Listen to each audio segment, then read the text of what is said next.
दोस्तों नमस्कार, जय शंकर। स्वागत है आप सबका मेरे नए वीडियो में। तो आज का जो वीडियो है बहुत ही स्पेशल और ज़बरदस्त होने वाला है और मुझे आपको बताते हुए बहुत खुशी हो रही है कि आज आपके चहेते प्यारे छोटे भाई शिवाजी भारद्वाज का नया गाना रिलीज होने वाला है। तो अभी अभी मेरे को कॉल आई थी कि भाई आ जाओ, अभी उनके जो गाने की है वो लॉन्चिंग होगी शाम को 6 बजे के आसपास।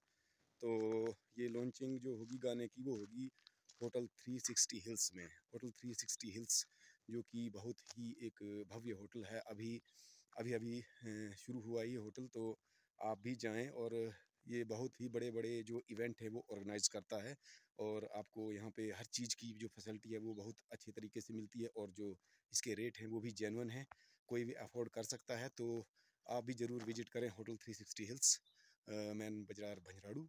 तो बाकी चलिए चलते हैं, मिलते हैं वीडियो में और देखते हैं कि शिवाजी भाई के गाने का कैसे विमोचन होता है, कैसे ओपनिंग होती है और चीफ गेस्ट कौन है अभी मेरे को भी नहीं है पता, क्योंकि जो शिवा भाई है उनके काम होते हैं अचानक। अभी अभी मेरे को कॉल आई थी, बोलते हैं कि आपको पहुंचना पड़ेगा, जबकि मैं कहीं और जा रहा था, किसी और पर्पज से, कहीं अपने पर्सनल काम की वजह से कहीं और जा रहा था। तो वो अब मेरे को डिले करना पड़ेगा और शिवा भाई का जो स्पेशल इवेंट है उसको ज्वाइन करना पड़ेगा। तो चलिए मिलते हैं होटल 360 हिल्स में। जय शंकर।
देश की तुम्हारा जिया मनी जोड़ी ना कर तुम्हारा अथा देश की तुम्हारा लाल के सामने दिखाने नाट चुराई गुण जाने लाल के सामने दिखाने नाट चुराई गुण जाने।